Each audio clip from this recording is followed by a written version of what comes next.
I would like to introduce our guest speaker, Amber Schlieder.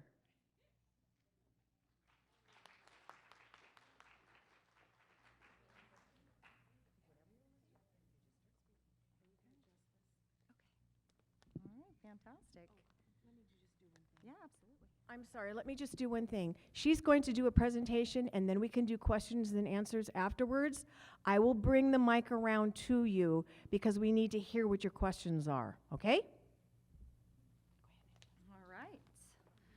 Thank you guys for coming out this afternoon to hear all about our fabulous animal shelter here in the city of Banning. We're very proud of what we've built with the city, and we're very proud of being able to take care of the animals that come into our care. So our name is ARE Animal Rescue, and we are contracted with the city of Banning to run the Banning Animal Shelter. So when you see ARE Animal Rescue out there, just know that we are one and the same, the Banning Animal Shelter and ARE Animal Rescue. We're really happy to be dedicated to saving lives. I am the founder of our organization. So for those of you who don't know much about us, a few years ago, I was busy at work, like most people are, when my children called me and said, "Mom, there's a cat and she's giving birth to kittens on the driveway. What do we do?" Well, what does any good mom do? I stopped what I was doing and ran home because, of course, she needed my help, right? I mean, every mom needs help giving birth. So I jumped in my car, I ran home, and what I found was a very different sight than what I anticipated. What I found was a kitty that had unfortunately been hit by a car in front of my home. And immediately I knew that something had to be done, right? She was injured, she needed my help. So I picked that baby up and took her down to the vet's office, where I walked in, credit card in hand, and said, "Help me." And the vet looked at me and said, "I'm so sorry. This isn't your animal. I can't help you." What? What are you talking about? I have a credit card. I'll pay for it. Doesn't matter. Just fix her. I was turned away at multiple veterinarians because I wasn't smart enough to say, "Hey, this is my cat," by the second or third one, you know. Heaven forbid, I'm being honest here. "Hey, I found this cat. I need your help." I ended up at the shelter, and that was a day that changed my life. When I ended up at the shelter, I went in and I gave this kitty to a shelter that I thought was going to fix her, because isn't that what they do? The shelters fix the animals and they put them back for adoption, and life is happy. Yes, no, that's not always what happens. And so I learned very quickly that that wasn't what happened to my baby kitty that I brought in. She was a grown-up, but that wasn't what happened to her. Unfortunately, her injuries were pretty severe, so they did opt to euthanize her instead of helping, which, you know, depends, maybe that was helping. But they did euthanize her due to her extensive injuries.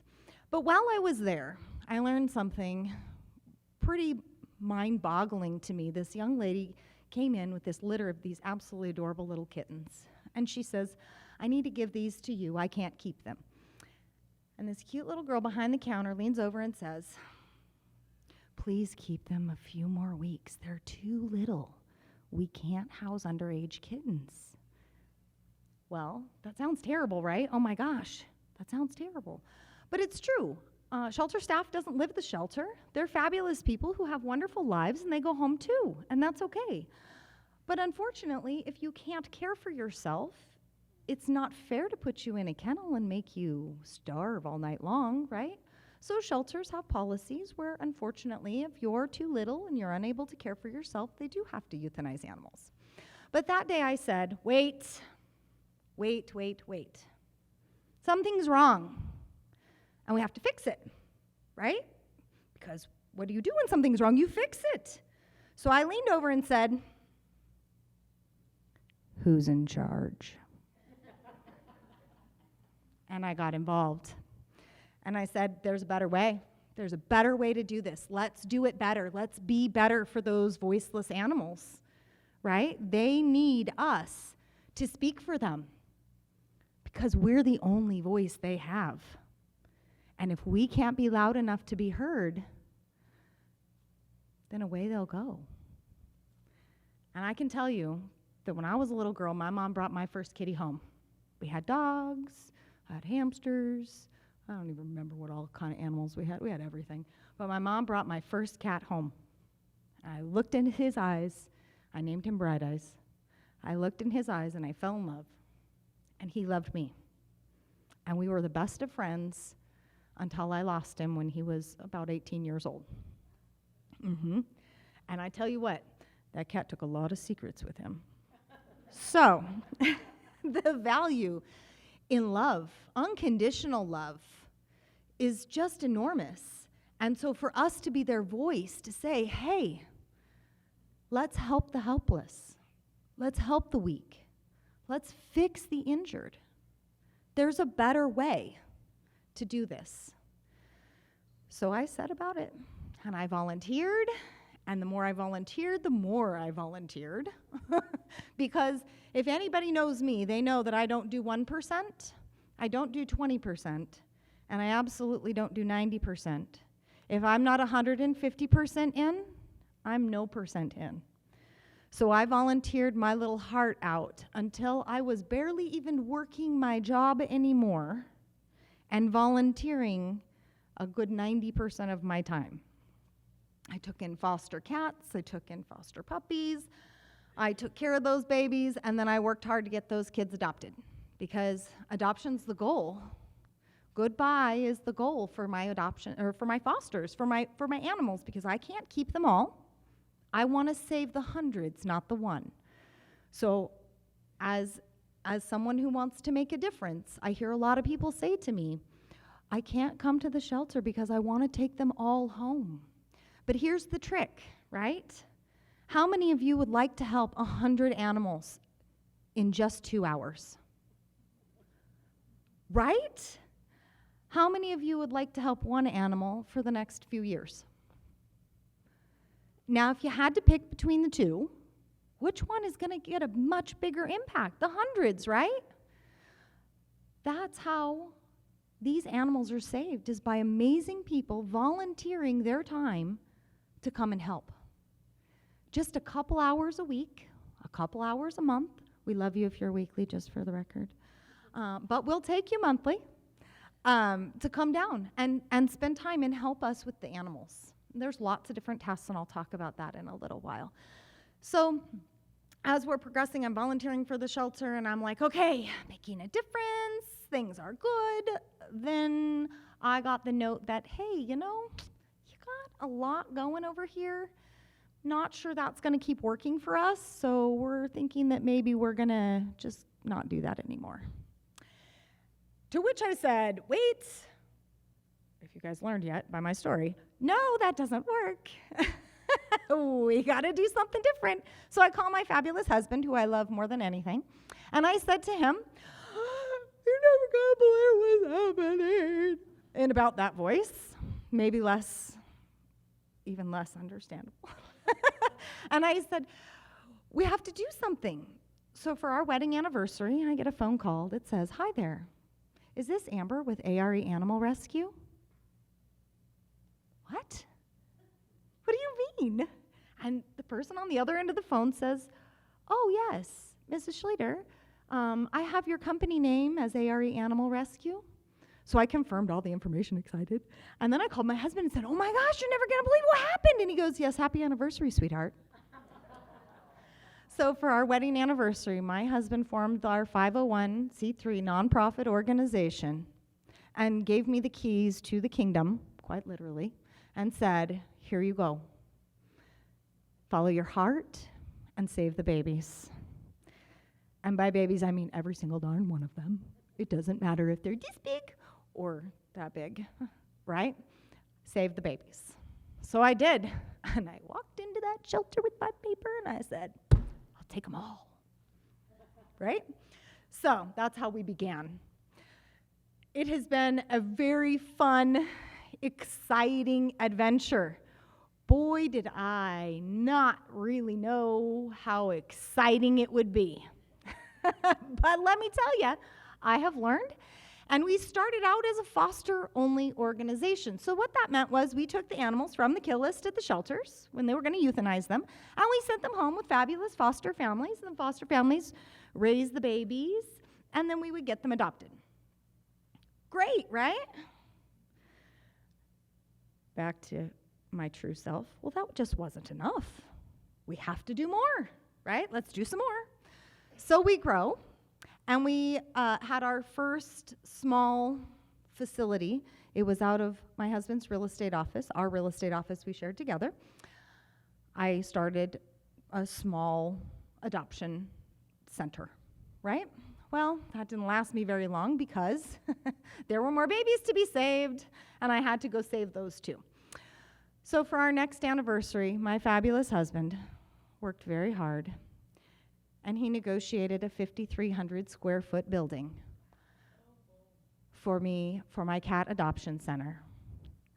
And I'm the luckiest woman on the planet, just for the record. So we have a 5,300 square foot adoption center that is full of adoptable, beautiful, wonderful cats. We have community rooms in that center where our cats can go and live. And all this time I keep talking about cats, but guess what? We take care of dogs too. So we have all these wonderful dogs. Our dogs live in foster. And as we continue to grow, we partner with some amazing retail locations, such as Petsmart. Petsmart is one of our biggest retail partners. We are in 6 Petsmart locations. So if you walk into a Petsmart and you see the little cats in the adoption center, we are in 6 different locations in that beautiful little adoption center. So our kitties get to go there to find forever homes. So we're really excited. We are also in one Petco in Hemet, which is awesome. And so we spend a lot of time pushing our babies out to adoption centers. We do dog adoption events at those retail centers because lots of people frequent Petco and Petsmart, right? So we do adoption events every weekend at Petsmart to help all of our dogs get adopted. And we do that at Petsmart's in Oceanside. Oh, this girl is determined. And that's why I'm super excited that all of you are here, because that means you guys are interested enough to be determined with me. So we go to Petsmart in Oceanside, Petsmart in Corona, all sorts of different locations. So we get our dogs, we pack those kids up in the car, and then we go traveling, and we go adopting. And we spend all day on Saturdays adopting out dogs at different locations, meeting new families. So it's very exciting. So back to kind of where we are in the story. So our adoption center opens for our cats, and then, you know, as Amber would continue, we need to do more. This fantastic community of Banning is reopening their animal shelter. I bet you can all read my mind, right? Yes, let's save animals, let's go do it. So I went in and said, hey, I'm here for the job. I would like to interview. I would like to figure out how we can save lives as a community together. And the city of Banning said, yes, you're hired. Woohoo! So we got started. They fixed up the facility. They worked really hard to get it to an operational position. It is a very, very old facility. And that means it needs lots of stuff. And they did a fantastic job. And we took over on January 1st of 2021. So just a little over a year ago, we took over the shelter here in the city of Banning. When we took it over, we were anticipating about 230 to 250 dogs coming in. And we thought, okay, those were the past numbers. We kind of bumped them a little bit. And we thought, all right, yeah, we should be good, right? So from July 1, 2021 to June 30th, 2022, we took in just a few more dogs than that. So how many of you think we took in 300? 400? 500? 550? 600? 700? Who thinks we took in 774 dogs? I do.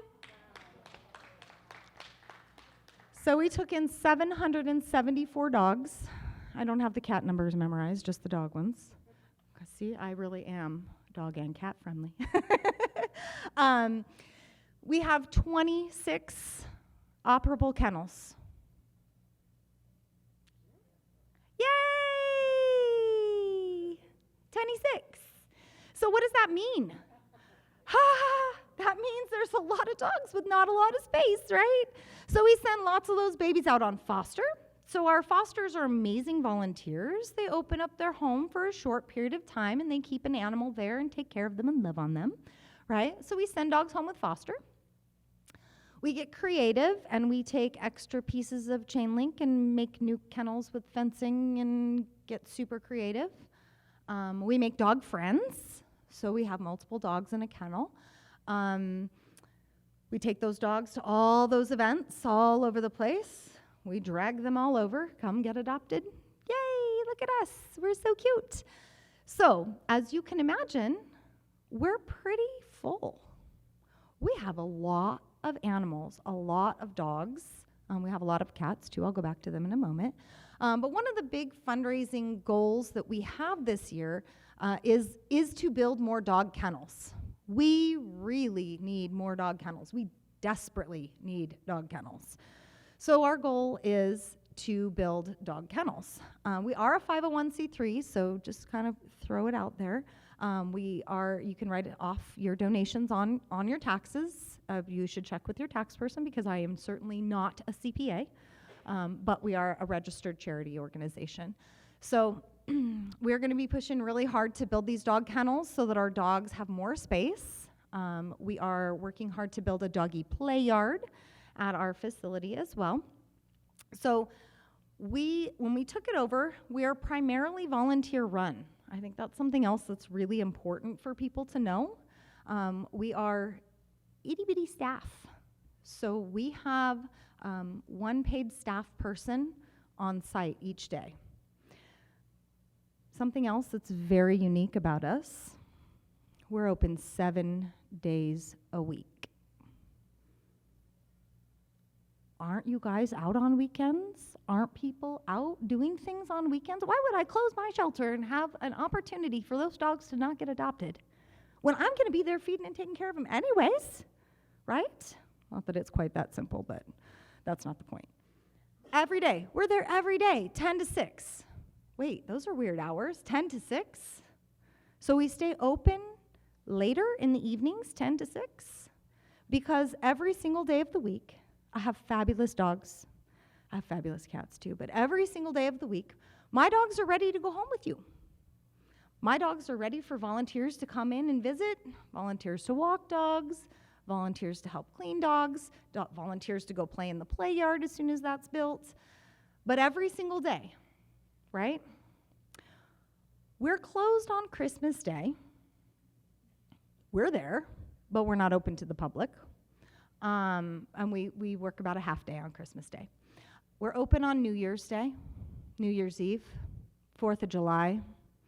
When do dogs get out of their yards? Right?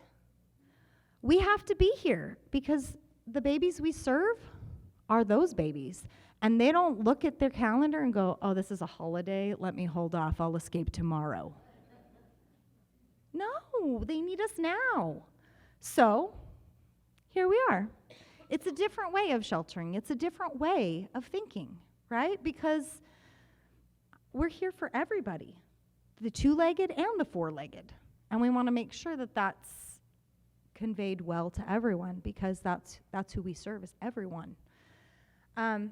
So, our dogs are super excited for their play yard. We just got some special fencing. We've been putting that in. We're working with some volunteers to kind of get that finished up. So we're very excited for the play yard to be completed so that our dogs will have, it's about 100 by 100 So that is going to be this huge, awesome play yard. One of the things that we are working to do is put some pools in there so the dogs can play in the pools. We've been donated an old swim spa thing that we're going to sink down, which will be fun for them to be able to jump in and out so they can get wet. And we have some dogs that just absolutely adore the water. And then we're going to do a little kind of a play agility space so some of our dogs can learn some neat agility. We're excited to bring all those things in so that our dogs can be mentally stimulated on a regular basis and have a good time. With our cats, so right now, our dogs, we talked about the 26 kennels. We don't really have a cat space. We have this wonderful office, which we occupy as humans in one area, which is our office area. But then the room that we had kind of designated to set up as a surgery suite for spay and neuters, because we want to be able to give those items to the public as soon as we can. Right now, they're not quite available. But that has become our cat room. So our surgery room turned into our cat room because we have no other space to put our cats.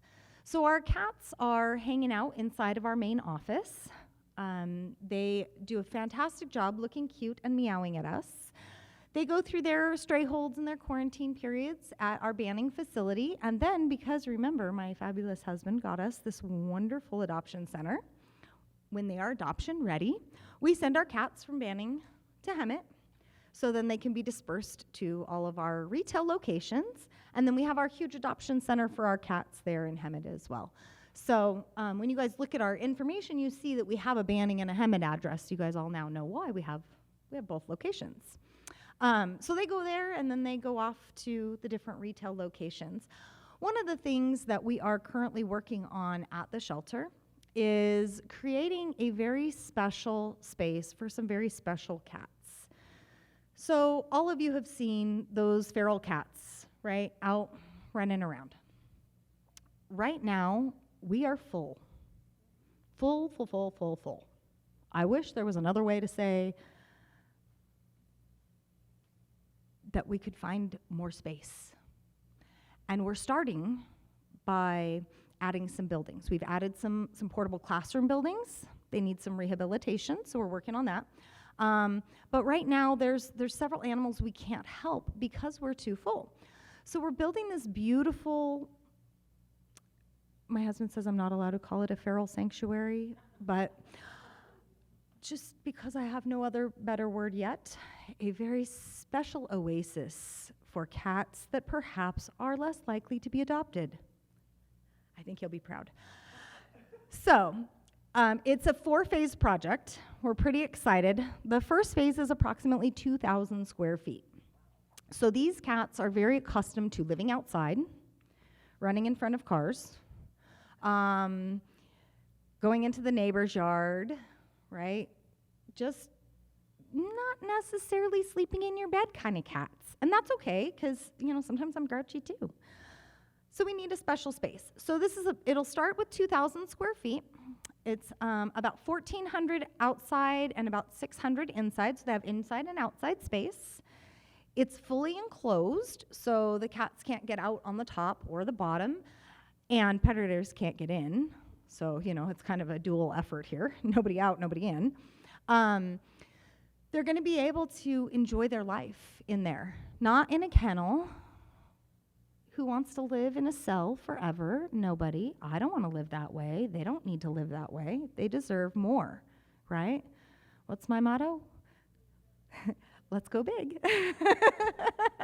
So that space will give them a really great, comfortable area. It's going to have paths in there. It will have some benches, plants, things like that for these cats to really have their own space and feel very comfortable.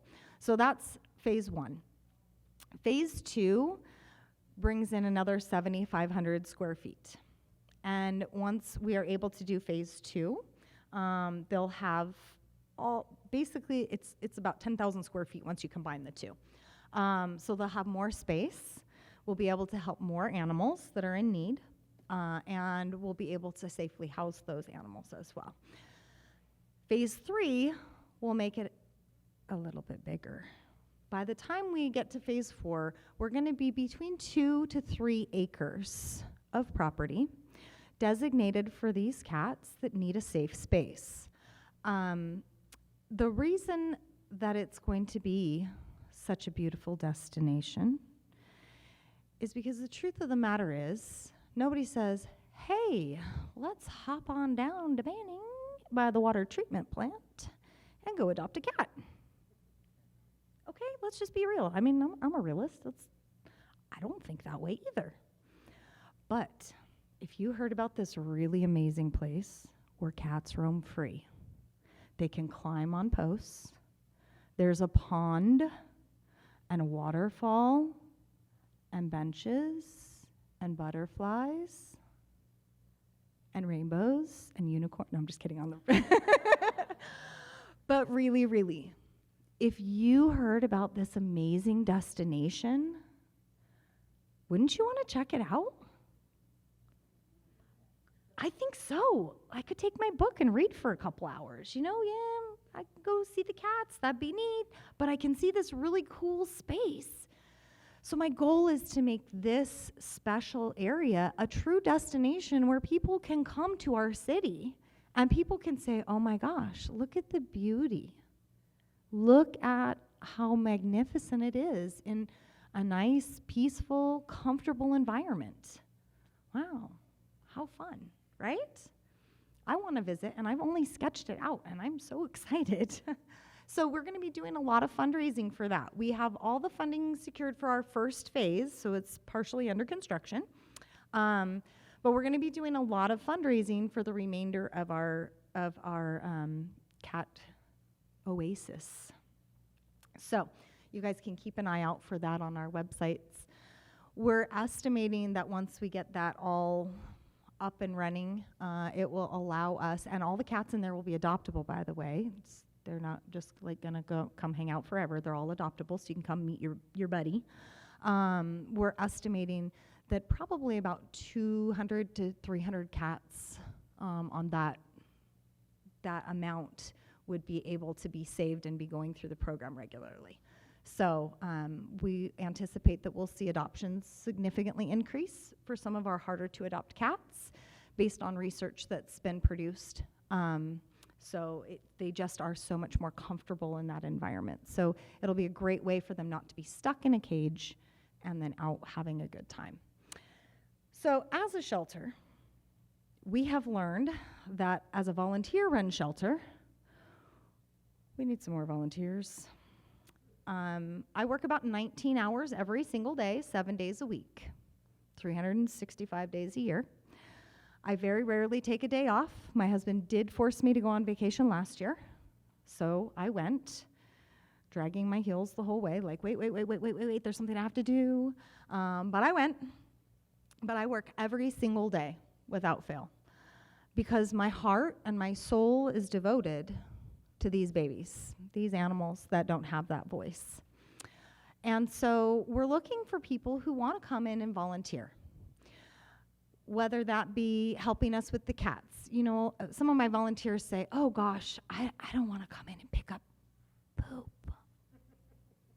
Yuck. I just want to come and play. Well, I don't know. I was taught you work hard, you play hard, right? So first we have to do the work, and then we get to play. So we clean first, and then we play.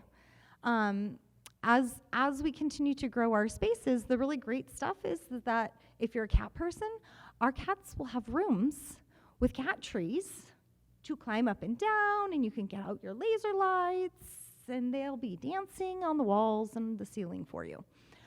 If you like dogs, because we'll have our awesome play yard soon, get to take the dogs out and watch them play and enjoy that, right?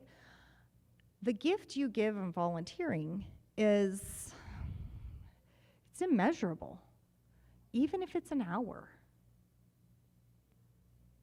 I can't tell you in words the look a dog gives me when I take him home for the night and bring him back.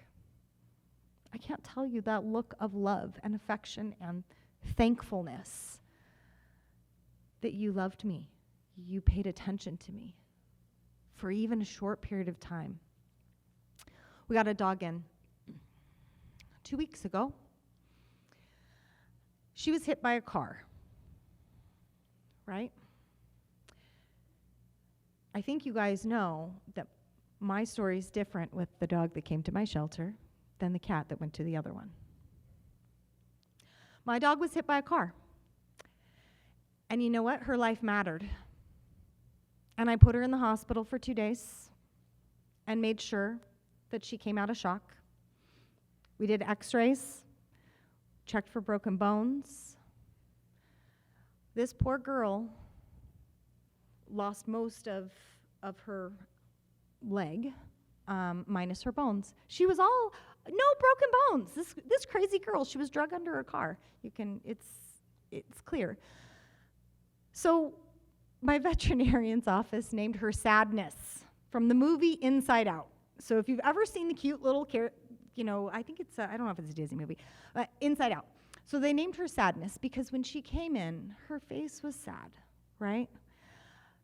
60 pounds, well, 59.8 pounds of beautiful young lady that could not walk. Just for the record, I can lift that much weight. So I carried that girl from my car into the vet's office so that we could fix up her leg, wrap her up, right? Bandage her, carry her back out to my car, take her home, let her sleep at home, take her back to the vet the next day, right? We did like really back and forth shuffles. Sadness has a new name, 2 weeks. And as a matter of fact, if any of you picked up that flyer, that picture in the middle of that gray and white dog, and you can kind of see my shirt, that'd be me. And her face. Look at that dog. If you have that flyer, look at that dog's face. Do you see the smile on that dog's face? Her name is now Joy. We've renamed her to Joy. That baby is thankful for her life. She's currently hanging out in the front office because she still can't get her bandages wet because she's still healing, of course. She started walking 4 days ago on her own. Her tail, once tucked under, now wags. And if you look in that picture, you see the smile that she gives us. She gives me, she gives my staff, and she's learning about new people. I heard a story that she met some new people just a couple of days ago, and she didn't run away in fear. She sat there and said, you're new. I think it might be okay. And she didn't run away. And every day as she grows to meet new people, now we've made this beautiful dog whole again, right? That's what we do. When you do monthly donations, when you give monetary donations, that's what we use the money for. I have another dog that was hit by a car. She wasn't as lucky. She didn't keep all 4 legs. Her name was Hopscotch, by the way. Hopscotch had her leg amputated. Our total cost for her amputation was $3,600. We don't have a vet on staff. We go to the vet. So it's very different from the big shelters that have their vets right there in the back. We don't have somebody in the back. I load those beautiful babies into my car, and I drive them to our vet, and then I take them home, and I nurse them through the night, making sure that they're taken care of the way they need to be. If they're hospitalized, but I take them home and care for them in my own house. I have several of my staff that do the same thing. We are a total of, let's see, there's Piper, Riley, Belinda. I'm a volunteer, by the way. And Tony. Those are our paid staff, and they run both facilities. That's it. That's the entirety. Everyone else you see is a volunteer. Hopscotch got adopted into a wonderful home on her 3 cute legs and did a fabulous job. I was very proud of her. So she's another one of our really amazing success stories. So monetary donations go to help us cover vet costs because I can't save lives without that help. We as a community can come together and save thousands, right? Together. Together is the key. So sometimes volunteers will come in and just sit with a sad baby. So we have several animals come in after an owner is no longer with us. And my gosh, losing my best friend after all those years was really hard on me, and I could articulate my feelings. These guys can't, and they're all alone. So sitting with one of them, just spending time petting a cat or petting a dog that just lost the most important person in their whole life is something that our volunteers can do and make a humongous difference, right? We've had cats hit by cars. We have the cutest little paralyzed baby. Oh my gosh, she's absolutely adorable. She's like this big. She does everything on her own. She walks around on her front legs and she purrs and she will chase you and she just loves you. She's the cutest little thing. We can't fix her because she's perfect now just the way she is. Unfortunately, there's no surgery to correct, but she functions beautifully and she's happy and purry and wonderful and sweet. We have a Facebook which is under ARE Animal Rescue. We have a Facebook that is the Banning Animal Shelter. So just so you guys kind of know on social media platforms, the Banning Animal Shelter is where we post our stray animals. So different than other shelters, my goal is to get these animals home, right? How can I get them home? Where are people looking? People are always looking at their phone, right? And I'm not the only person who notices, I'm sure. Everybody's constantly looking at their phone. So we post those stray animals to our Facebook. We post them into different groups on social media. We try to post them to Nextdoor, but Nextdoor is a little bit wonky on, it'll only let us post like once a month. So we try to post them out that way. We post a paw boost. We post a, basically, if you can find it and we're not there, you need to let me know. Because that means I'm missing something that I need to find. So, but we post to get these animals back home to their rightful owners. That's our goal, reunited, right? So a little paralyzed kitty was her kitty. She relinquished her to us because she was unfortunately unable to take care of her. But so now we have that cute little baby. And I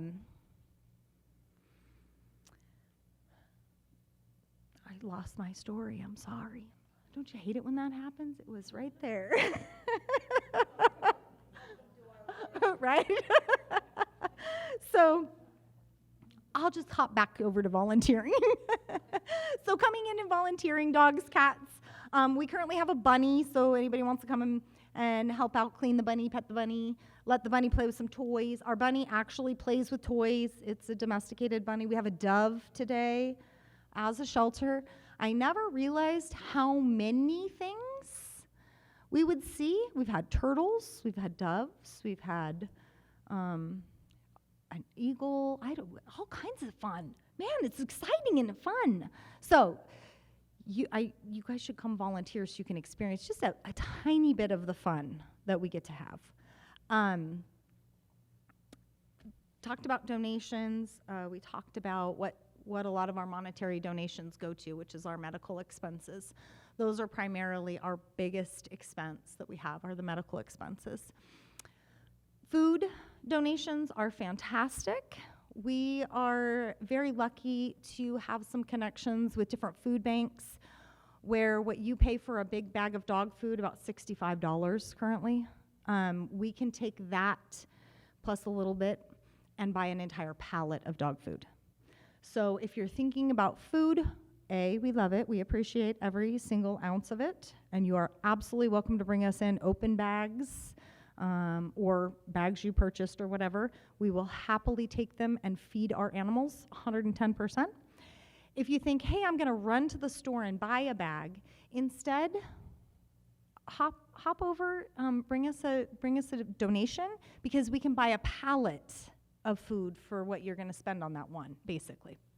So if you're thinking food, I like to tell people that and explain that, because a lot of times people don't know that we have that resource to get the large quantities of food that way. Couple of other things, we go through a lot of paper towels, laundry soap, hand soap, trash bags, weird stuff you don't necessarily think of. Our dogs do have a tendency to eat their bowls, metal or not. I don't like that feeling, but they do, so, dog bowls are always, always, always welcome. We go through those pretty quickly. The other fun thing about those dog bowls is that we do so many washes on dog bowls, we actually put holes in them because we've washed them so much. So dog bowls are always, always wonderful. Everybody always asks me, sheets, towels, blankets, that kind of stuff. Absolutely, we take all that kind of stuff. We use it. We definitely put blankets and sheets to work. We have 3 washing machines that we have gotten, and we have used, as you can imagine, with all those animals, how much laundry we do, right? My fabulous mother, who comes to the shelter and volunteers most days, typically will do, I would say, 9 to 11 loads of laundry in a day. 2 of our washing machines have broken completely. They are beyond repair at this point, so we have to get rid of those 2. So we're down to 1 washer, and we've always only had 1 dryer. So we use 1 washer, 1 dryer, and the clothesline outside. In the winter, that makes it hard because you can't really dry a lot of clothes in the rain. But we figure it out. So if you have a washer and dryer that's in really great working shape, let us know. We definitely would love to have another one, especially the washing machines, because who knew doing 11 loads of laundry a day would take out washing machines? I never knew. So those things are great. We have lots of different programs available for our foster programs. We're working with a lot of kids in the community.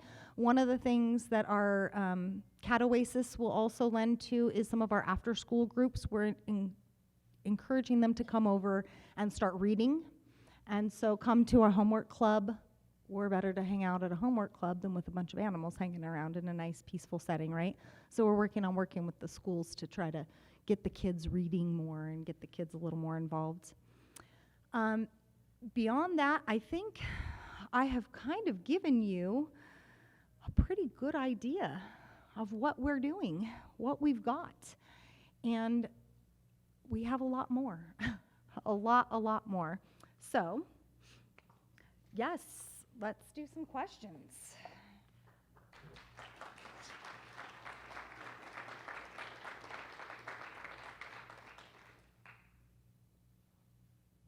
Can you hear? Ooh, yes. I think that's yes. Isn't she a dynamic speaker? Thank you, Amber.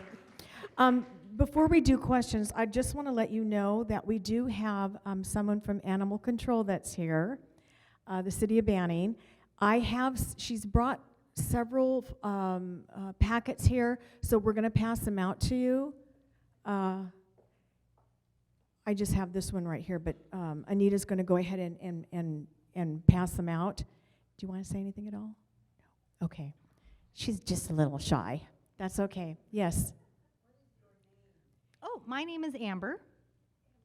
Schlieder. I'll spell it if you'd like. It's SCHLIEDER.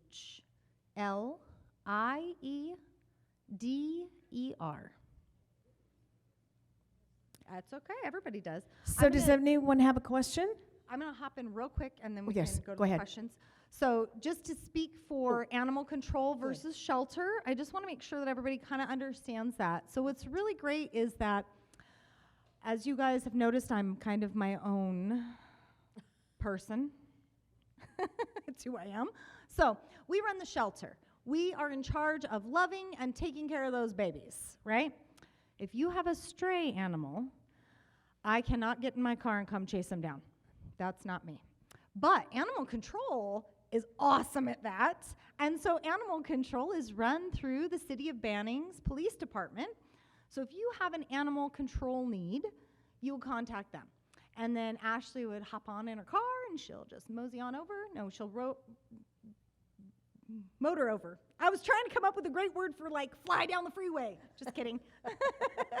Ashley will come out and get your dogs or your whatever it is that you might need with animal control. But it's really important to understand that we do two separate jobs. So when you're calling for those animal control needs, you want to make sure you're calling her. Because if you call me, I'm going to say I don't know what to call them. So, yep, sure does. Okay, question. Oh, here we go. Steve, just a minute. Got questions.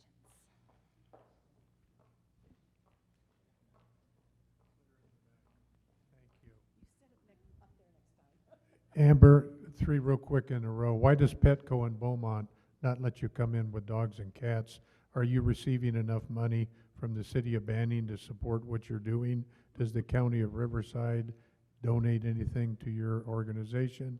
And the old shelter used to do all animals, goats, horses, everything.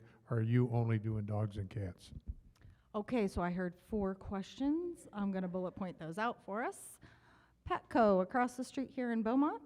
We are currently not partnered with them, but we're super excited, and it's on the down low, but I hear a Petsmart's coming down the street. So I'm very hopeful that Petsmart will continue our partnerships and that we will be working with them here in the Banning area to be able to utilize their facility for adoptions and events. With that being said, we do have to clean the cattery twice a day, 7 days a week. So if any of you are interested in working with cats real close to home, let me know. It's just right down here. So that was question number 1. Petco has a different partner, just to answer your question on the actual Petco question. Question number 3 was, does Riverside County donate to us? No, they don't. What was the 4th question? City of Banning. How was question 2? Are you receiving enough funding from the city of Banning?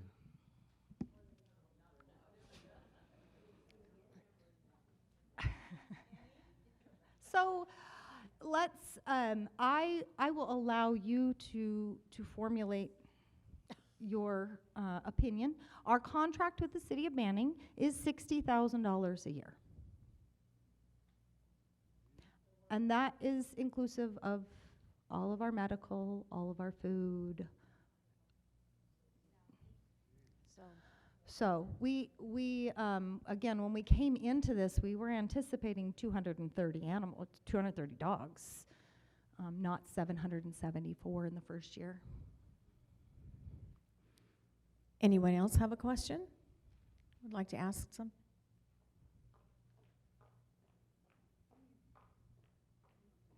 Yes, you do. Thank you. Can you talk about that little cat that's on the front of that picture, front of that page? There's all dogs and there's one cat. On the flyer? Yeah. That I don't have. That one came to us about this big, 46 grams. So if any of you've ever weighed in ounces, I actually don't know what grams to ounces is because I weigh in grams because they're much more minute. 46. So itty bitty bitty, had to be tube fed with a special feeding tube for the first 2.5 weeks of life. Once we were beyond that, we were able to be bottle fed and put into a standard foster home, not a medical foster, and then raised and adopted. She's adopted. Yeah, adopted. Okay. Thank you. You're welcome. We have lots more that look a lot like that, though. Wendy? Have you ever teamed up with the local high schools? I had seen at one time where the track team would go to a shelter or run with the dogs, something like that. So for exercise? what's really great is we are just beginning an enrichment program with the middle school level. And so details for our enrichment program with the middle school, I believe it's Nicollet Middle School, will be coming out in the next couple of weeks. And then that enrichment program, we're really hoping to be able to mirror over into the high school. Yeah, so we're really excited. Yeah. Any other questions? I know you want to ask something, don't you, Diane? Yeah.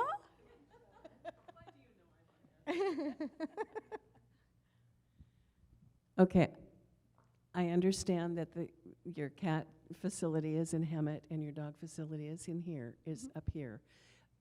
At what point in time, or will there ever be a point that you have cats housed here? So we currently have cats housed here. Because we only really have that surgery room, that one room, and let me just be honest with you, I have cats in both of my bathrooms. I have cats in my area that is supposed to be for me to work on my computer, you know, that office space. I have cats in with my small dogs in addition, and I have cats in that surgery room. So I literally have cats tucked in pretty much every corner of the shelter. But those are not for adoption, those are for, Some of them can be Okay, adopted, okay. but because they come in faster than they go out, I'm constantly moving them down to create space at our shelter, Okay. so that as those strays come in, we can take care of them properly. But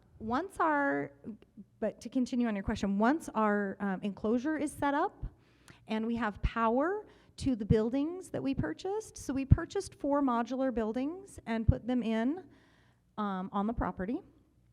And we are waiting for power to be run to those buildings so that we can use them, so that we can temperature control.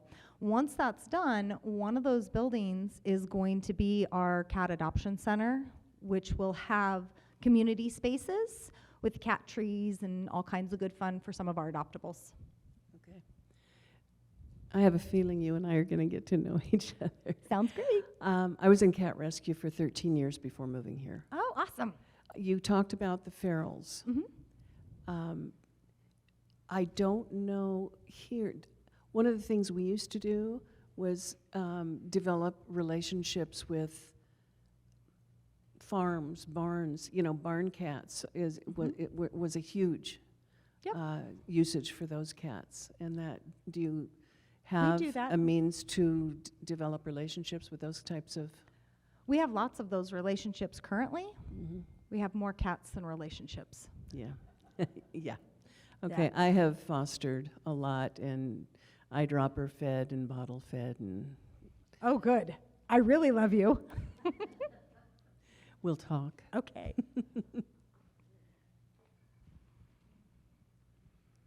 Anyone else have any other questions? I just want to make a comment. You mentioned having kids come in to read, and I understand, you know, it helps the animals and the kids. I recently moved here from Denver, and one of the shelters there had students come in and play music. Oh, yeah. One man came in to play the violin, and he was a real hit. And they really felt it impacted the behavior of the dogs and the cats, and of course it benefited the kids. Oh, I love that. I think that's a fabulous idea. So that just might be something to consider. I think that's great. Wonderful idea. Anyone else have any questions? Well, let's give Amber a great round of applause. Thank you, Amber. That Thank was you. so informative. I appreciate you coming out here. Thank you for having me. So we do have donations back there. We actually have quite a few things that people have brought in. Thank you so much. So our next speaker is going to be Lieutenant Vince Avila. He's from the police department, obviously, Lieutenant, and he's got a uniform on. Okay, you can use that one. I'll use it. Yeah, this one's fine. Okay, perfect. Like Michelle said, Lieutenant Vincent Avila. I've been with the Banning Police Department for about 16 years now. And I know the biggest topic for the whole United States is homelessness. So I'm going to talk about, within the last 90 days, what we have dealt with in the city of Banning. So in the past 90 days, we have handled over 500 transient calls for service, which include trespassing, under the influence, vandalism, theft, panhandling, shopping cart thefts, and outstanding misdemeanor and felony warrants. So under the influence, when we get a homeless person that's under influence, we take them to jail, and they're out within 6 to 7 hours. With all these laws that just been passed with especially cocaine, heroin, PCP, all that stuff, it's a misdemeanor now. So before, that's why you see a lot of homeless on the street now, because they're not going to jail anymore, prison for a year or two and getting the help they needed for that drug. Panhandling. So let me tell you something about panhandling. Back in 2009, I was on patrol, and actually over here at Sun Lakes, and I saw Jimmy. Jimmy, he was a homeless person here for years. He now passed away, but I asked Jimmy, it was Christmas. I think it was like the day before or day after. It was by Christmas, so. And I asked Jimmy, hey, Jimmy, did you eat tonight? He's like, no. So I gave Jimmy $5. Said, hey, take this money and go buy something to eat, but don't go buy an alcohol, because he was an alcoholic. That was his downfall. So next day I was working, we get a call of a drunk person at Albertsons, and it's Jimmy. So I took Jimmy to jail for being on influence, and can anybody guess how much money Jimmy had on him when I took him to the jail to count all his property on him? Over $1,400 in cash. Oh my gosh. So that's why I stopped giving these homeless money, because they had money on them. So please do not give homeless any money. I buy them food if they're really hungry. I'll go buy them food if they want, because some of these guys are really hungry and I buy them food. But food's expensive now. You got combos like $11 now, right? So maybe it's worth giving $5. I don't know. We have made over 75 arrests related to transient issues, and assisted over 115 transients with mental health issues. We have assisted 25 transients who are not from Banning and transfer them back to their cities. We have been as far as Anaheim to take them back. In the last 90 days. So everything I'm mentioning right now was we have dealt with within the last 90 days. Caltrans.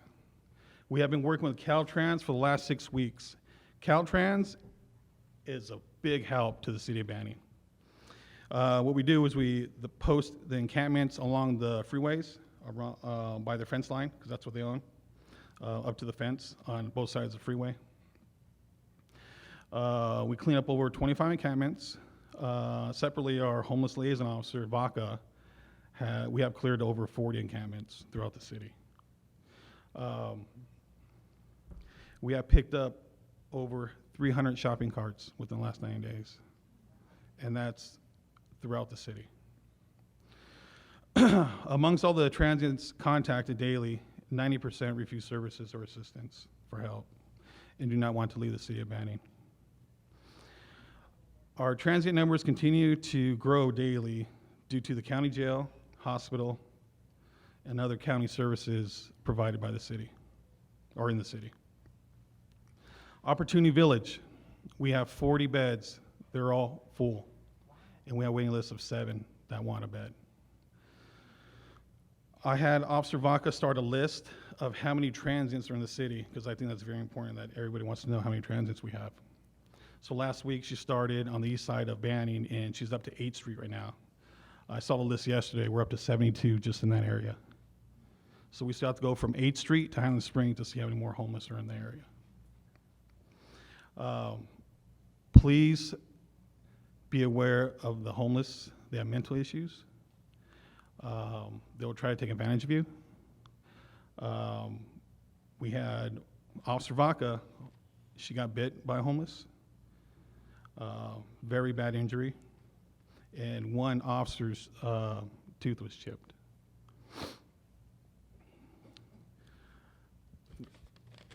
Around here, Sun Lakes and the shopping center, our officers patrol every day. There's just so much. I mean, this morning, we got in a foot pursuit behind Patsy's, and the guy ran all the way down to almost the end of your guys' executive course, the fence line, where we got him, took him in custody. Arrested transients along the railroad tracks who did theft to the train, but they let them out, you know, within a few hours because it's a nonviolent crime. Let's see. The transient camps along the railroad tracks south of the freeway. So it's very dangerous down there. There's embankments, there's these big, large rocks. We were chasing a guy a couple weeks ago, stealing from a train. I fell, got hurt, another officer got hurt. We are working on that area right now from Sunset to Highland Springs, but we can kick them out, but the thing is we gotta get all their property out of there. If we don't move the property, they're gonna come back once they get out in 5-6 hours. So when yesterday I was thinking about this, I get a call last night, and it's a guy I used to work with. He retired from Riverside County Sheriff, and now he got hired with the Railroad Police, and this is his area now. So we're gonna have a meeting here pretty soon, and we're gonna try to clear up this area because he's from this area, I'm from this area, and we all live in the same community. And I'm just as frustrated as all of you. But just know that it's homelessness, it's 7 days a week, 24 hours a day. My homeless liaison officer works Monday through Thursday or Tuesday through Friday. And then the other officers on patrol try to pick up what else is left out there, but they have calls for service too. And you've probably been seeing all the press releases where they're busy as well. There's a lot of ghost guns on the street. What those kids have them, they buy them off the internet, and there's these guns that they have on them, and so everybody's armed right now. That's why you see all those press releases where, you know, I think we got an Uzi from a kid last week, a couple weeks ago, you know. It's crazy out there. So we are nonstop busy, and please bear with us on the homelessness because we're doing the best we can. So, any questions or? Do we have any questions for?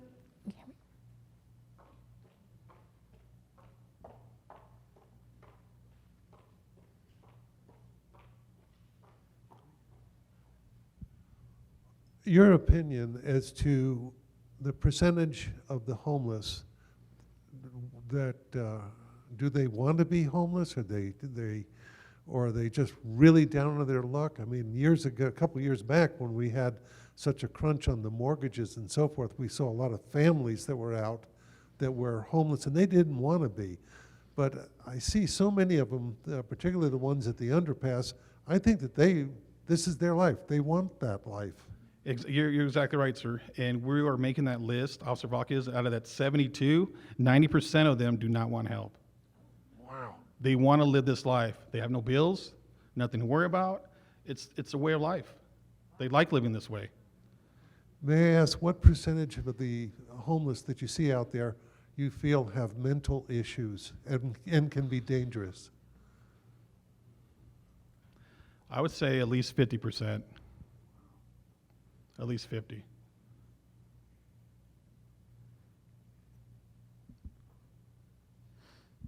On a light note, I know there is this guy that does this wonderful paintings. He does paintings, and I know he's homeless. He goes on the different parts of Highland Springs on one side, and he has the, I guess, shopping cart. But he does a lot of paintings, and a lot of times you see them right there at Marshall's, as soon as you come in. So, and he reminds me of who you talked about with Jimmy, but he's homeless, he loves it. So I saw him the other day and I said, why are you doing this? He said, I just love to paint on the street. So Yeah, a lot of these people have talents. They really do. welding, painting. I mean, this one guy, he did a bunch of paintings for these restaurants downtown. If you go to Rinaldo's, he did all the inside. He did the paintings of her 2 sons, her family. And his drug of choice was heroin. And unfortunately, he died like a year ago. Oh. You know, a lot of these people have potential. And they just don't want the help. Sunday, I saw for the first time the homeless little houses along the road. Could you tell us something about those? I know the first ones burned down due to a fire, but now the new ones are built, and I just saw them for the first time Sunday. So yeah, so the buildings you're talking about is Opportunity Village. I was there today. There are 20 little homes, and they're all occupied, so there's 40 people in there. They were open July 26th, and they have 90 days to get off the street, get a job, and better themselves in their lives. So we'll see. I mean, hopefully Roman Reese can come and talk about that at the next meeting about where these people are, because it'll be 90 days on October 26th. How many homes? There's 20, and there's 2 in each, so there's 40 people. Vince, do you know, today there was a fire on the side of the freeway not too far from some of those encampments. Do you know if it was started by? Yeah, it was started by homeless.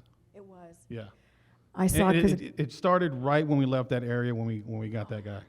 So it was about 8 o'clock in the morning or so? Yeah, because we got that guy around 7:30. Oh, good grief. Would anybody else? In regards to Opportunity Village, I heard that they have heating and air conditioning?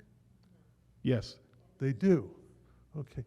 Now, Heating, air conditioning, they have showers, they have a washer and dryer, and water. How big is the unit? Square footage? They're pretty small. Maybe, 8 by 10? yeah, maybe. I mean, it's like you walk in, there's a little bed right here, there's a bed right here, the AC units in the back, and that's about it.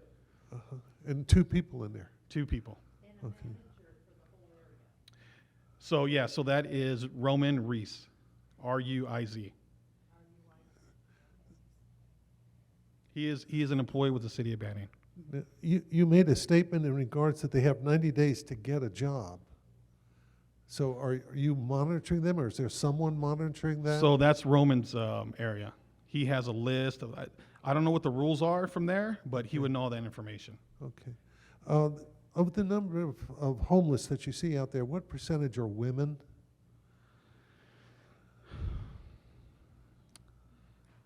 Maybe 35 to 40%, 30, wow. maybe. I can get that number to you once we get that list and give you accurate number. Yeah. Yeah, I'll get that. I'll get to you, Michelle.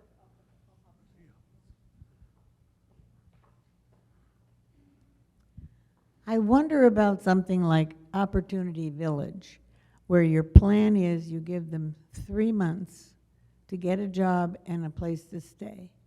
If they get a job somewhere here, where the heck are they going to find a place to stay that they can afford on the salary that they're going to get at that job that they're going to get? I mean, do you have an opportunity to train them? That's information that Roman's going to have to answer. I know that if they're doing good and they need a little bit more time, he'll let them stay there to get on their feet. And how far away would they have to go to be able to afford an apartment or a room somewhere? That I don't know, ma'am. I don't have the information. Do you know also Faith in Action is helping some of these people also? Faith in Action, so you might want to contact Carol Alba, because I know Carol Alba, she said they just placed four people, so they may have been from Opportunity Village. I do not know that for a fact, but you might want to contact her. Alba, she lives here. Carol Alba, she's in the phone book. Yeah, and Faith in Action, they're on Livingston and San Antonio in the corner. Okay, these homeless people that are in the Opportunity Village, are they the ones that want to be helped, or, you know? They have to go by you certain understand what I'm rules. saying? Yeah, I don't know what all their checklist is, ma'am. Hold on. Because if they pick up these people who want to be homeless, but then they go to this opportunity village for 90 days to get these free, things. How do you know they really want to be helped? Like I said, that's something that Roman has to answer for you folks. That's not part of the police department. That's part of the city. Please make sure that your questions is something that Vince can answer, because he doesn't know about all the things for Opportunity Village. That will be something that we can have at a later date and have Mr. Weiss come in and answer questions about the Opportunity Village. But Lieutenant Avila doesn't have all those answers. What percentage of your time do you feel that the police department is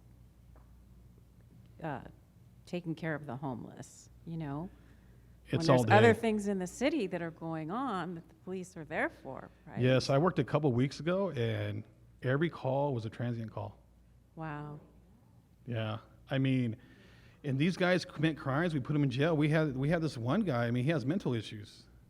He broke Sunset Market's windows. Did it twice. Del Taco. Guess what time he got? Didn't even judge through everything out because he has mental issues. That's the kind of stuff we're dealing with. It's very frustrating.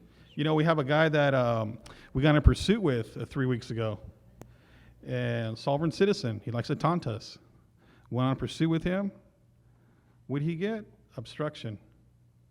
He didn't have a license or anything. Got his truck back, has his license now, and he taunts us. So it's kind of people that we deal with.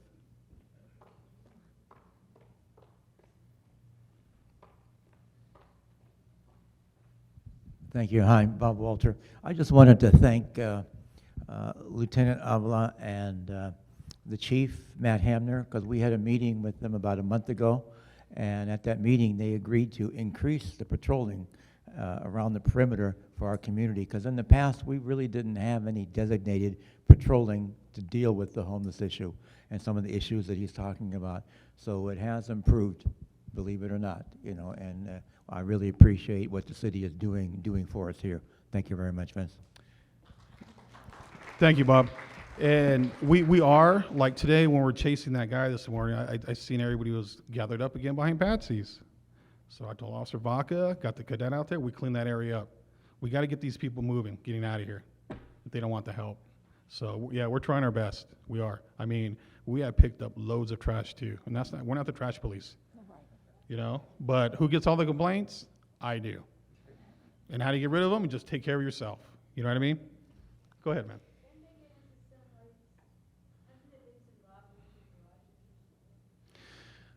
Yes, there has been some theft. These guys, I mean, if you go to their transient camps, you're going to talk about But if you go to these guys' transient camps, I mean, there is solar panels, there is everything, generators, there's hundreds of propane tanks. So, if you can, I know you guys have these little backyards and you like them nice and all that, but if you can put your barbecues in your garage, I don't know what your policies are here, you guys got to lock everything up, because they'll take knickknacks. That guy we kicked up off the hill, we had to take a hike. He had all kinds of stuff from here. I don't know whose property it was, but he had vegetable garden and all kinds of crap. Yeah.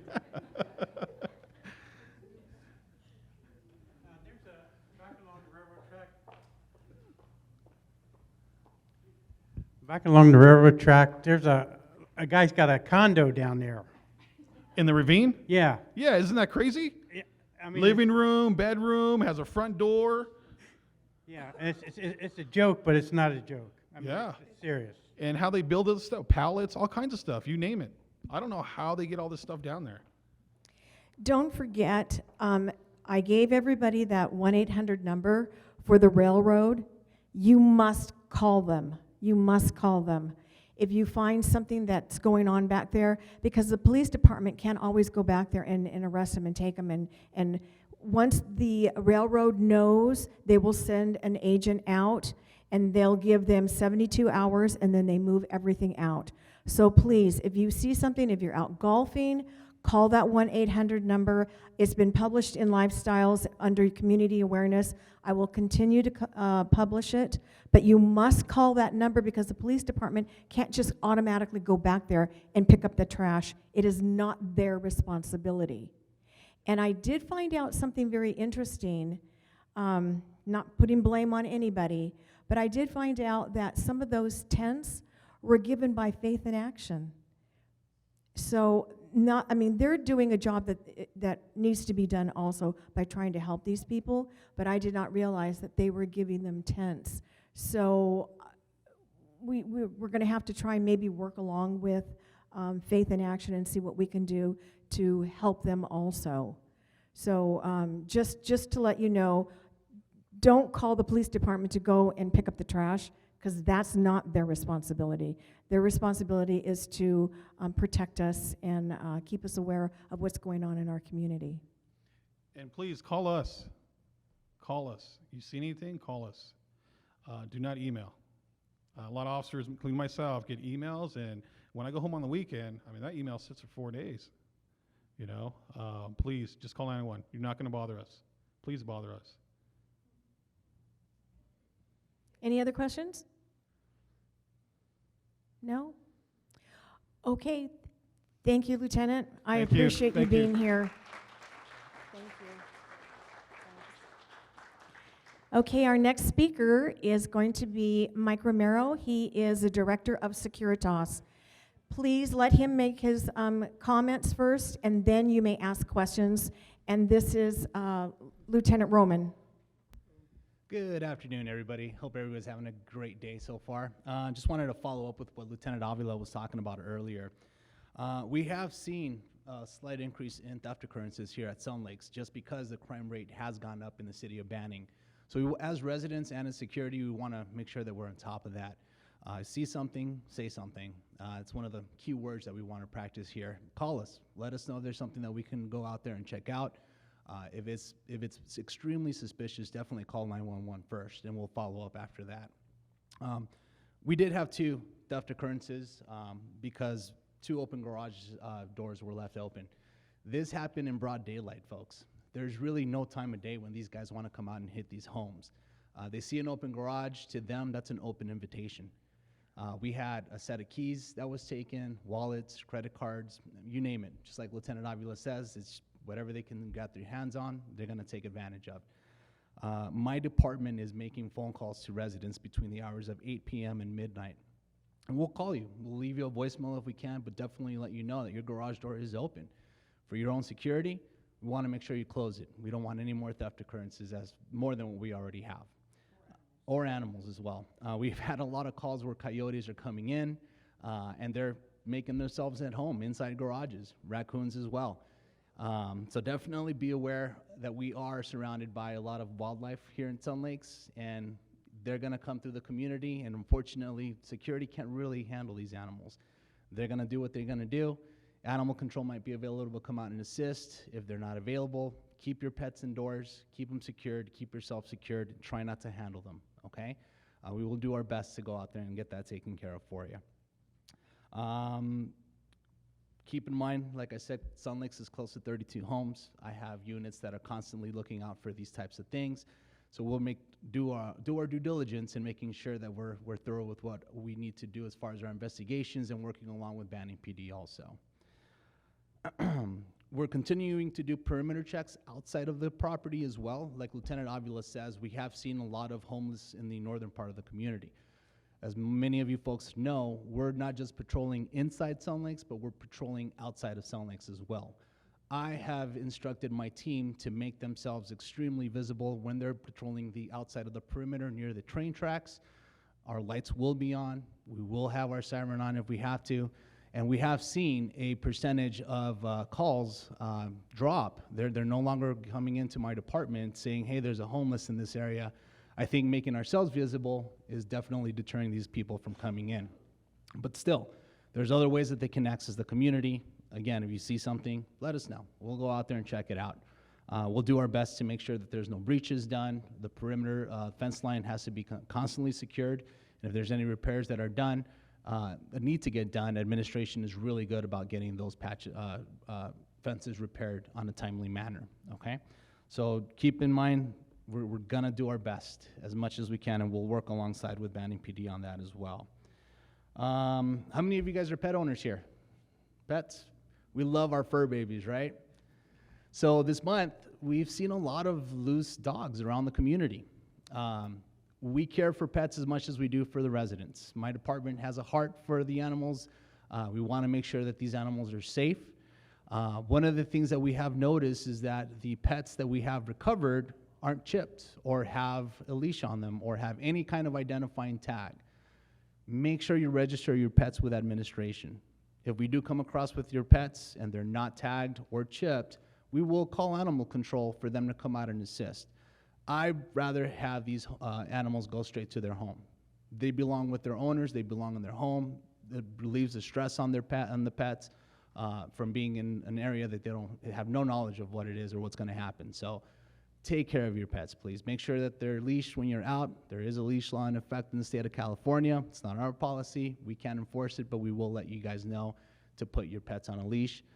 So definitely take care of your dogs. Keep your gates closed. We will do our best to help the animal out, but at times we're not successful in getting them back to the owner. So make sure that you take care of them as best as you can. When you do go out and about and you're walking around the community, secure your pedestrian gates, folks. If you leave a pedestrian gate open, that's just another open invitation for somebody to come in. My team is constantly checking the pedestrian gates. We will secure them if we find one open, but just so you folks know, it's just an open invitation. We can't get to the gates right away, but we do get them and we do secure them as soon as we can. So make sure you lock them behind you and make sure that if you see something again, report it to us. We'll take care of it. Parking enforcement is going to be continued throughout the community. As you folks, most of you folks know, we are enforcing more at the South Clubhouse for the golf carts. If they don't have a DMV registered license plate, we will give it a ticket. It has to be parked in the designated section for the golf cart area at the South Clubhouse. If you do have a license plate, you're more than welcome to park there. If you don't, you will be getting a ticket. All right, handicap placards as well. Make sure that you'd have a handicap placard visible if you're going to be using the handicap slot. If you don't have a handicap placard or sticker, you will be getting a citation as well. Okay? Yes, ma'am, you had a question? If you have a handicap sticker on your golf cart, can you park in any of the car spaces, or do you have to be up at the car area? Because sometimes you can. Linda, could we wait and ask those questions after he's done his presentation, please? I'll follow up on that here shortly. Yeah, so going back to the parking enforcement, guest passes also need to be visibly displayed. Make sure they're not expired. Residents are responsible for their guests. If your guest is not displaying that pass, it's going to get a citation should my patrol team find you at nighttime, during the night patrols. And make sure that it's not expired. We're more than welcome to get extensions on passes. We can do 3 days and 2 nights at most. And if they need anything longer than that, should you need something that's 30 days or longer, administration will be more than happy to print that kind of pass. Just make sure that you're constantly, frequently on top of that, so that way you'll avoid a citation on behalf of your guest or anybody else that's coming in.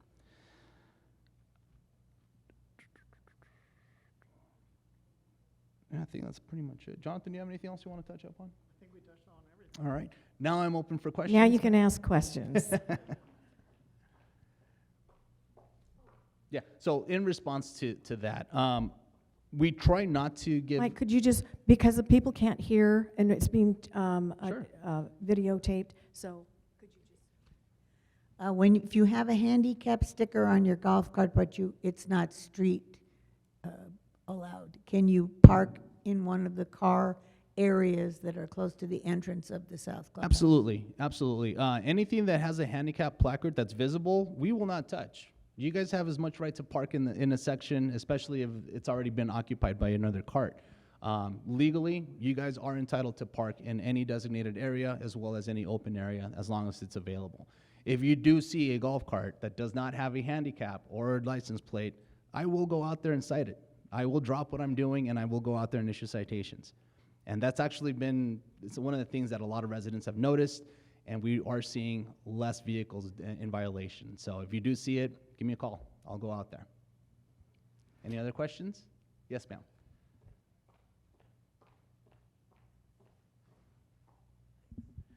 Of the recent thefts in garages, Mhm. is it more than normal that you're getting these reports? Is it No. increasing?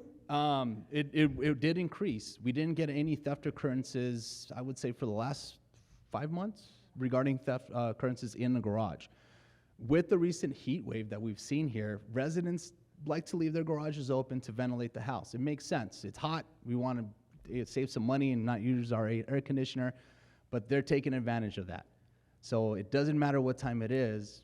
We've seen an increase with the current heat wave. Garages are being left open, hence these guys are coming in, or women are coming in and doing what they need to do. So you feel that most of these thefts are outside? They're not residents, or do you have any I idea? have a strong feeling that this could potentially be inside jobs. We have guests that come in, we have contractors that are coming in. Doesn't necessarily mean that it is specifically the homeless that are the ones that are targeting the homes. This could very well be somebody that has a lot of familiar locations that they see frequent, like, hey, this garage is always open, maybe we should hit that house up at some point. So it is concerning. We want to make sure that all the residents are educated. Leave the garage door open if you must. However, we're having a lot of theft occurrences, and 2 to me is a lot. So we want to definitely bring that number down. In 1 week, there were 4 in my neighborhood. I was one of them. You were one of them? And it was a plant pot. And I recall that, yes, I recall. And then my neighbor also, in a 30-minute window, had money and credit cards taken out of his wallet that was in his car, in his garage. They will take so anything, yes. it seems to me this isn't somebody from outside. This is somebody watching who lives here. I strongly And I think agree. that's pretty sad if that's the case. It is. We have to, in a sense, trust those that we have around us, especially our neighbors. I invite everybody to really get to know your neighbors. Your neighbor can be, a community watch for you. They can give you a heads up. Hey, I saw somebody. They look, certain description, and they were inside your garage. They might identify to that person as, oh, I'm here to do some work or contract work for this resident, when in reality, they're just there to clean your house out, and a theft occurrence is going to take place there. So be neighborly as much as you can. See something, report it. We'll definitely be on top of it, and then we'll follow up with Banning PD as well. Just like Mr. Bob Walter says, Banning PD has done an outstanding job in coming to the community when we call them out, and their response time is very good. We work along with the department, and we follow up with them as much as we can too. We'll ask them the questions as far as who was involved, what happened, do they have a general idea how this person got in the community.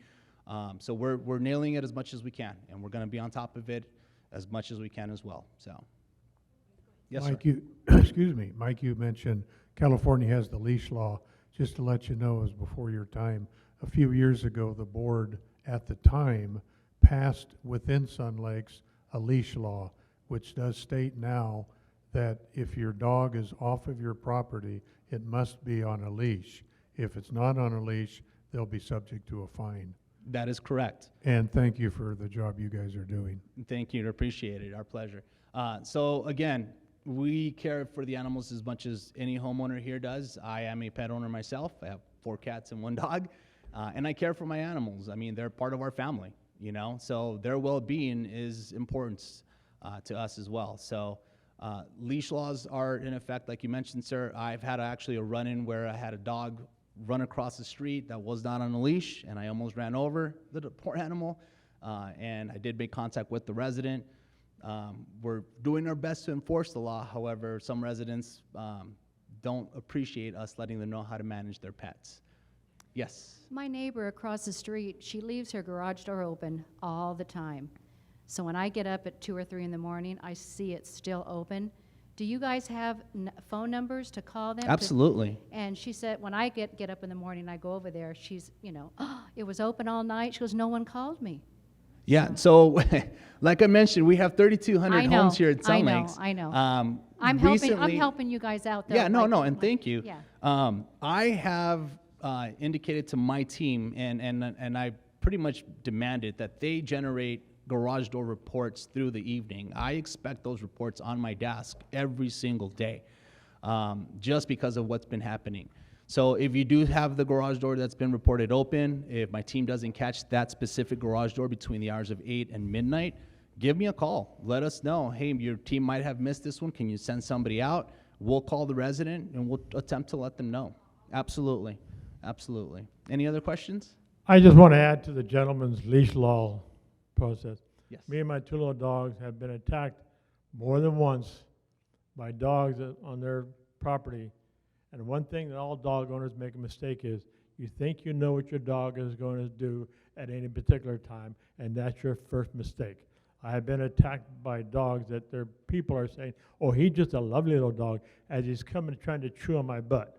Yeah, and So, dogs are very protective. There's one especially gentleman with their owners. there's one gentleman in this facility who says his dog has a right to be on his property only, but the minute you go near him, the dog comes after you.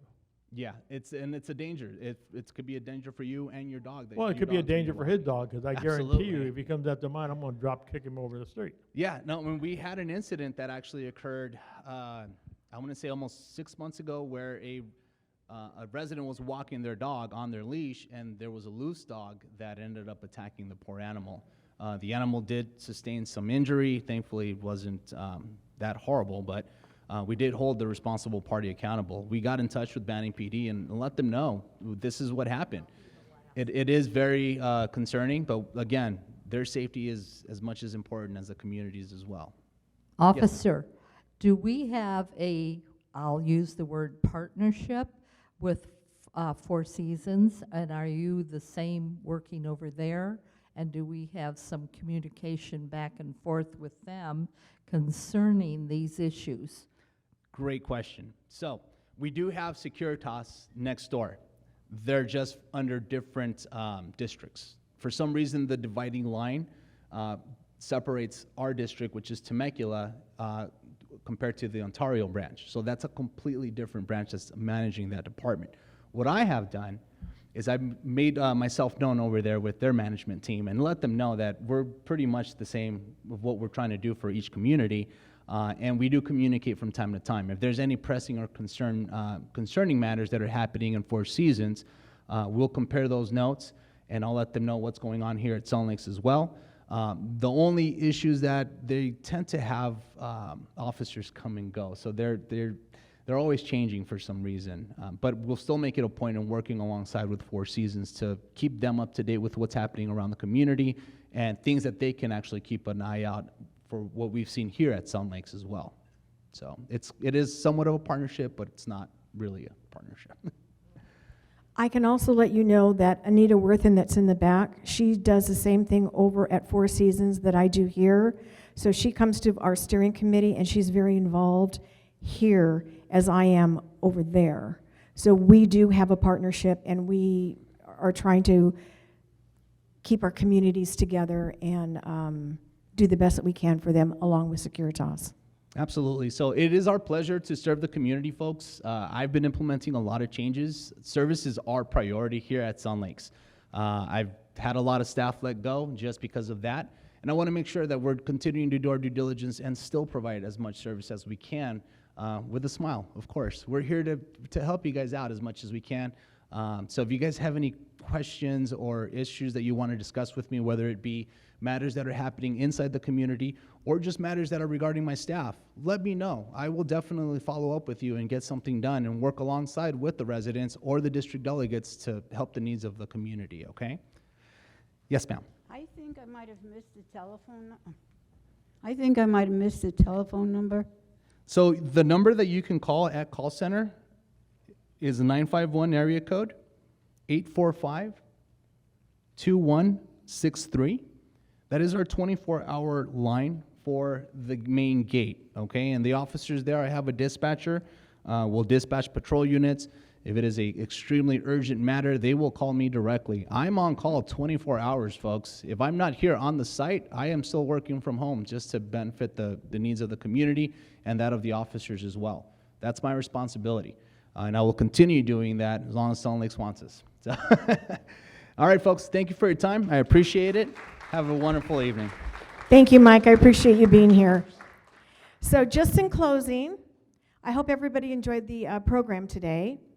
Our next program is going to be on Monday, October 24th. I'm sorry, it is on a Monday. I wasn't able to get it on a Thursday. So it's Monday, October 24th, here in the main ballroom. It's from 1 to 3 o'clock. The Bank of Hemet is going to be here. And what this is going to be, guest speaker is going to be Linda Hanley. She is the VP Financial Service Officers of the Bank of Hemet here in Beaumont. Alicia Marcelino is a VP BSA officer, and we will have 2 law enforcement officials here.